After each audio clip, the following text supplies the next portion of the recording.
اسمي يثرب أسعد من إكسال. عمري 28 سنة، وأنا طالبة سنة ثالثة دكتوراه في الهندسة البيوطبية في التخنيون. في رسالة الدكتوراه إحنا مختبر بيشتغل على أمراض القلب والأوعية الدموية. المشروع اللي أنا بشتغل عليه هو مرض تصلب الشرايين. التعريف العلمي تبعه هو أثيروسكليروزس. كنت دائما أحلم أن أكون طبيبة قلب دائما. وبتذكر مرة وأنا بصفي الثامن جابوا لنا محاضر اللي كان يحكي لنا عن أمراض القلب، وكنت أتجادل أنا وياه بشغلة معينة. فبعدين المحاضرة فكر إنه أبوي جراح قلب لأنه غادر إني أنا أعرف كل هاي المصطلحات. بس اكتشفت بعدين بأنه مهنة الطب مش مناسبة لإلي كشخصية. فشفت بأنه إذا بنفعش إني أكون طبيبة، يعني إني أكون بتواصل مباشر مع المريض، بنفع بأنه أنا أساعده من وراء الكواليس. إحنا مختبر مبني من 6-7 أشخاص، أغلبنا عم نقدم رسالات الدكتوراه تبعتنا. احنا جايين من خلفيات علمية وخلفيات حضارية كمان مختلفة. عشان تعمل اليوم بحث علمي بحاجة بأنك تشوفي المشكلة الطبية من زوايا مختلفة. يعني الزاوية اللي بيشوفها الدكتور من وجهة نظره الطبية هي مش نفس الزاوية اللي بيشوفها مهندس الآليات. طبعا في البوس الهيد اللي هو السوبرفايزر، هو بيعطينا عن حياة guidance لإيش عم نعمل. بس اللي عندي بالأساس بتخيل برسالات الدكتوراه هي على الطالب نفسه. أهم إشي بأنه هاي الرسالة تبعه المسؤوليات هي عليه. جزء كبير من الأفكار هو لازم يكون خلاق ويعملها. أنا الكبيرة بالعيلة، إحنا بيت عيلة بسيطة كلاسيكية عادية. أبوي بيشتغل وأمي ربة منزل، ولا واحد فيهن قدر بأنه يكمل تعليمه الأكاديمي بعديه الثانوية. كان مهم جدا بالنسبة لإلهن بأنه بالعصر اللي إحنا موجودين فيه وبالظروف اللي إحنا عم نعيشها، العلم هو أكبر سلاح ممكن بأنه الإنسان يتسلح فيه.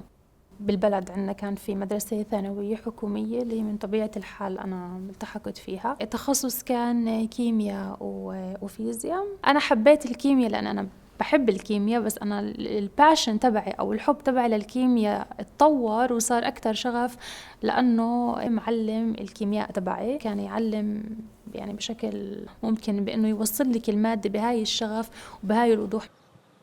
أنا بعدين المدرسة أخذت سنة اللي قعدت فيها بالبيت. كان في عندي رؤية لبعدين إنه أنا إنسان لازم أطلع من المدرسة مع المبلغ كامل لأني أختار شو ما بدي، أي موضوع بدي إياه وأي جامعة بدي إياها. بعديها هاي السنة يعني عمري 19 سنة أنا فوت فيها على التخنيون. قررت بأن أفوت على موضوع الهندسة البيوكيميائية بالأساس، لأنه حسيت بأنه بنفع يكون فيه هذا الدمج الحلو ما بين البيولوجيا وما بين الهندسة.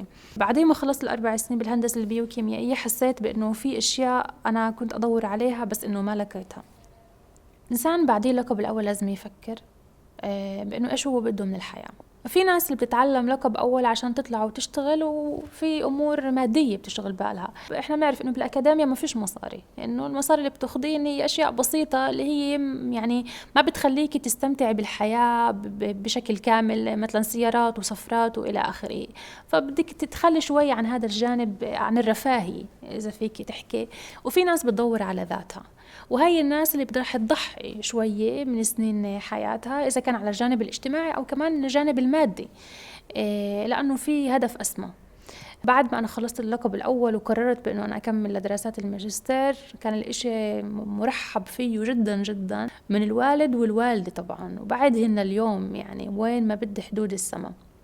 ماجستير هدفه بأنك أنت يكون في عندك أدوات بحثية، إنك تأخذي أدوات بحثية خلال هذول السنتين. توجهت للهندسة البيوطبية، وهناك اشتغلت على موضوع السرطان بهندسة جزيئات ذكية لأنها تكتشف محل الخلايا السرطانية اللي بتنفصل عن الورم الأساسي وبتروح بتغذى أعضاء تانية، أو إحنا بنسميها الميتاستاتيك سيلز.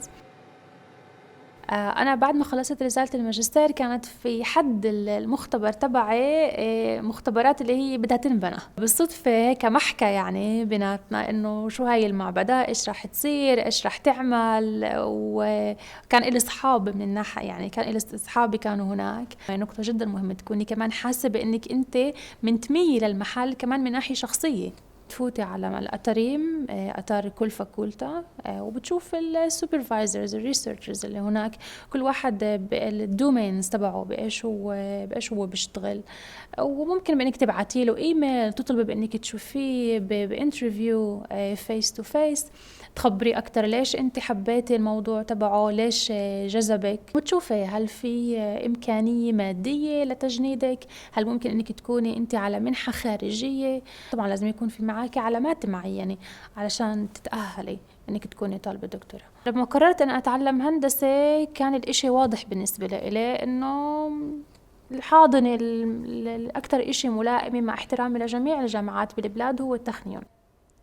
حبيت كتير الفيجن تبع المنحة، حبيت كتير الطاقات اللي كانت موجودة عنده، وحبيت كمان الموتيفيشن. الكارديوفاسكولار ديزيزز هي واحدة من الليدنج كوزز للوفيات بالعالم، فحبيت أن أكون جزء من هاي الرحلة اللي فيها ممكن نضع بصمة حتى لو كانت بسيطة إسا، بس يمكن هاي البصمة تكبر لبعدين.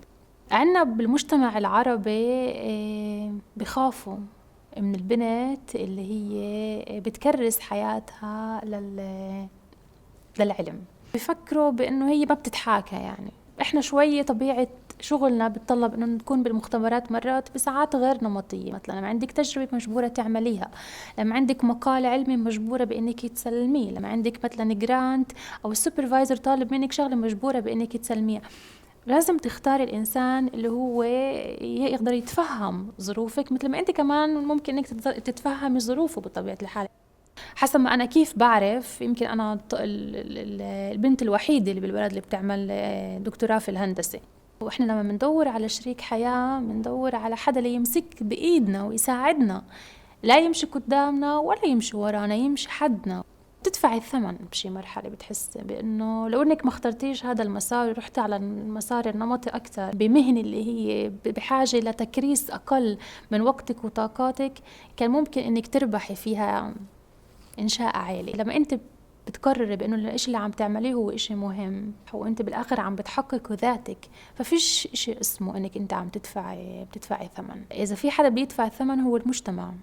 فإن يكون في عندك امرأة ناجحة وذكية في البيت كمان هذا مكسب. إذا أنت بتثقف اليوم امرأة، هاي الامرأة هي مش بس امرأة ناجحة بالمختبر أو بمكتبها أو في شركتها، ممكن تكون رول موديل للأولاد تبعونها. امرأة ناجحة بشكل عام هي صفقة مربحة للمجتمع. أنا ما أظن بأنه العلم وإنشاء أسرة أو حياة شخصية ممكن يتعارضوا.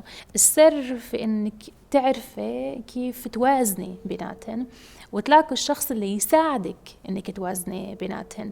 حاليا انا هدفي بانه اخلص رسالة الدكتوراه في اكثر ما يمكن نجاحات. انا بعد 10 سنين قدرت بانه اكتشف جوانب حلوة من شخصيتي واحقق ذاتي.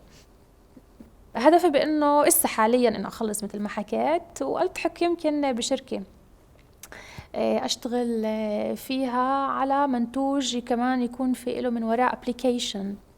أكبر عدو للإنسان هو خوفه. دايما يكون في عندك هذا الفضول بأنه تعرف أشياء وما تستحي تسأل، لأنه راح تخاف بأنه شو راح يحكوا عني، يمكن هذا السؤال تبعي غبي يمكن لا.